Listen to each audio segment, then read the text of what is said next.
Okay, so I've just come from my consultation for Invisalign, and the price was actually a little bit less than I budgeted for. So basically I put aside in my head like 3,500, and if it goes over that then I'm not getting it, or I'm getting metal braces, or finding somewhere else, and if it's under that then we'll go ahead.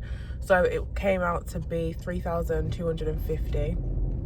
That includes 3 sets of retainers at the end, which is more than usual. It's more than enough. And it includes teeth whitening. Most places do include teeth whitening in their prices, to be fair. One thing I was conscious of is a lot of people are saying that they're doing their treatment and their Invisalign, and by the end of the course of aligners, their teeth still aren't that straight, and then they're having to pay more to top it up, or I didn't want to be in that position, or finish the treatment and they're just like, yep, that's it, and I'm not happy. So I wanted to find someone that I could actually trust and know that if something goes wrong, you're not just going to try and fob me off. So I've decided to go with the practice that my cousin works at, so I know that I have that little bit of security whereby I'm just not going to be done over, essentially. The problem is the practice is about a half an hour drive from my house. I don't drive. I've ended up paying my deposit, which is basically £200 for the whole proper simulation thing, whereby I don't know what they exactly do, but I think they send it to actually the company Invisalign to do the course of treatment and make sure that you fit into the band that they've originally put you in, and give you a proper simulation of what your teeth will look like at the end. One thing I asked about was teeth contouring. So I've considered composite bonding, but I don't think I want composite bonding because I don't really want that fake look. I do think composite bonding can look quite fake, so I don't necessarily want composite bonding, but I do want it really straightened off at the end, getting rid of all the ridges. And they actually said that's free. So they do general teeth contouring when they're trying to get your teeth to fit and be the right shape and things like that, but then anything cosmetic, oh god, keep the noise down. Anything cosmetic they'll also do for free. So when you're adding on, they specifically said when you're adding on then you'll pay, but if they're taking away then it's free. So that's good. I know that I can get tooth contouring at the end to just make it really nice, straight, and all that. So one thing is, I noticed that when I smile, it's called, I think it's called a center line or whatever, basically where these two middle teeth meet. Mine isn't necessarily in the middle, so I've got spacing on this side, and it seems like my teeth are shifted towards this side. I wasn't sure whether I was just being really anal because I get to see loads of pictures, so I notice it more. I wasn't sure whether I'd be able to correct that because it seems like a big thing to be able to shift all your teeth to another side, but she was saying that would happen with the Invisalign, so that's good. I didn't know whether that was something I'd have to pay extra for, or have to get a specific type of metal brace, for example, because you can use elastic bands and stuff when you get metal braces. But yeah, so just gonna fix my center line and make sure that it's more in the middle. I'm not sure if I forgot anything. If I have, I'll come back. But basically from now I've paid the 200 for that simulation thing, and in 2 weeks I'll get, in fact I think I've got my appointment already. I need to check when that is, but whenever that appointment is, I'll then go in and then they'll either talk me through it, or I can do it from from home. Just talk me through it, and if I want to go ahead then I can go ahead, but I'd lose the £200 because that's basically the start of the treatment. I am going to go ahead though, so I'm not going to lose it. And then from there they said it takes 3 weeks to get the actual aligners. So I have an appointment today.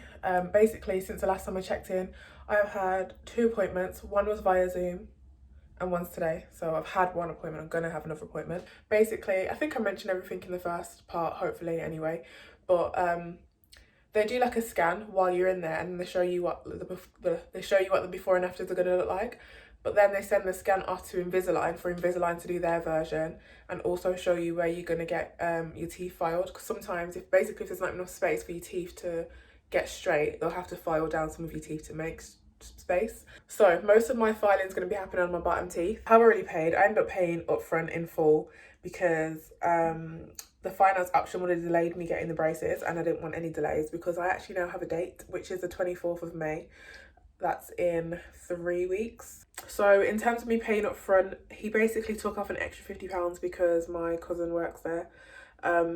And also because I was saying, he was like, oh, so why don't you just pay up front? Because I didn't want to do the financing because it was delayed. I had another option whereby you could split your payments over the course of like your treatment. So you pay like a grand and a half, whatever you decide up front. And then the rest you can kind of scatter it as you see fit. So I was going to go with that option, but then you don't get the 5% discounts if you pay up front. I feel like this video is all over the place, but if you pay up front, you get the 5% discount. But I was like, if I pay up front, there's not enough like motivation to want to give all the money away at once. Like I could use that money for other things in the meantime. But then he was like, oh, I'll take off another 50, which meant that rather than me paying 3,250 for the treatment, overall my treatment's like 3,050 now, something like that. So I just got back from the dentist after having my x-ray, and it wasn't good news, to be honest. Basically, I still have a baby tooth on this side. I didn't know that's why they was calling me in, but now looking back I think it is. But I would have thought that was something they noticed from the first consultation. But basically, because I've still got a baby tooth, long story short, the baby tooth doesn't have a root on it, so if they start moving my teeth now, it's possible that it could just fall out. I always knew that the tooth was going to fall out eventually one day anyway, but from the x-rays it doesn't have anything keeping it in. So she said that they usually rate it on a scale. I don't know what the scale numbers are, but she said mine's a 1, so it's on a scale of wobbly, it's only a 1. But then I don't know if it goes up to like 5 or 10 or 20. But yeah, so basically it could impact whether I could get Invisalign or not. So, not as cute as I have been in previous parts of this video, but I'm currently editing and realised that my battery died when I was filming that last bit. But essentially, they told me that it's possible I can't get Invisalign because of that tooth, because if it falls out, I'm going to have a gap. So he needs me to understand that basically that's a big possibility. I'm basically in the process of waiting for him to get back to me with options essentially and worst case scenarios. So if my tooth does fall out, what kind of price point am I looking at for like an implant? Off my own little 5-second research, we're looking well into the 4 figures again for an implant. So yeah, I don't know what I'm going to do. Whether it falls out because of Invisalign or not, it's going to fall out at some point in the next few years. So it's something I need to think long and hard about. I'm not gonna lie, I've definitely had my couple of cries already about it.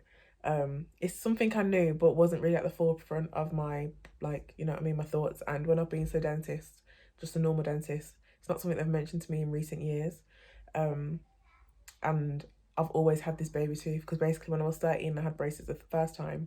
I had the adult tooth that would have replaced it taken out because it was like lying down in my gum basically. So there's been ample times and opportunities for my dentist to like raise that, like, oh, you know, that could fall out any moment, but they just haven't. So, but yeah, I'll definitely keep you posted. Thank you for watching the video and I will see you in the next one.